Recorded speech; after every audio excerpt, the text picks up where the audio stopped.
मुझे जवाब दीजिए, ये जो आतंकवादी हैं, ये नक्सलवादी हैं, उनके पास शस्त्र और बारूद कहां से आता है?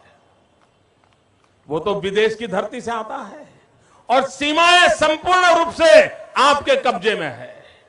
सीमा सुरक्षा बल आपके कब्जे में है। मैंने उनको दूसरा सवाल पूछा। हमने कहा आतंकवादियों के पास धन आता है, हवाले से आता है, पूरा मनी ट्रांजैक्शन का कारोबार भारत सरकार के कब्जे में है, आरबीआई के अंडर में है, बैंकों के माध्यम से होता है। क्या प्रधानमंत्री आप इतनी निगरानी नहीं रख सकते कि ये जो धन विदेश से आकर के आतंकवादियों के पास जाता है आपके हाथ में है, आप उसको क्यों नहीं रोकते हैं?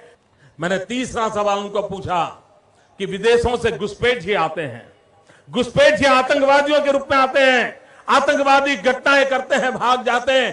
प्रधानमंत्री जी आप मुझे बताइए, सीमाएं आपके हाथ में है, कोस्टल सिक्योरिटी आपके हाथ में है, बीएसएफ सेना सब आपके हाथ में है, नेवी आपके हाथ में है, ये विदेश से घुसपैठ के कैसे घुस जाते हैं? मैंने चौथा सवाल पूछा, सारा कम्युनिकेशन भारत सरकार के अंडर में है। कोई भी अगर टेलीफोन पे बात करता है, ईमेल भेजता है, कोई भी कम्युनिकेशन करता है, भारत सरकार उसको इंटरप्ट कर सकती है। इंटरप्ट कर करके जानकारियां पा सकती है कि आतंकवादी गतिविधि के अंदर कौन सा कम्युनिकेशन चल रहा है और आप उसे रोक सकते हो। मैं पूछना चाहता हूं प्रधानमंत्री जी को, इस विषय में आपने क्या किया है? मैंने पांचवा सवाल उनको पूछा कि आप विदेशों में जो आतंकवादी भाग चुके हैं, जो लोग विदेश में बैठ करके हिंदुस्तान में आतंकवाद की घटनाएं कर रहे हैं, उनको प्रत्यारोपण के द्वारा हिंदुस्तान लाने का हमें अधिकार होता है। आपकी विदेश नीति में वो क्या ताकत है? एक बार इन पांचों चीजों पर कुछ करके दिखाइए, आतंकवाद जड़ मूल से उखड़ जाएगा।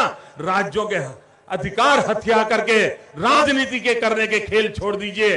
भाइयों बहनों, दिल्ली की सल्तनत के पास मेरे इन सवालों के जवाब नहीं है। दिल्ली की सरकार में वो सीना नहीं है, 46 इंच का सीना लगता है दोस्तों, तब जाकर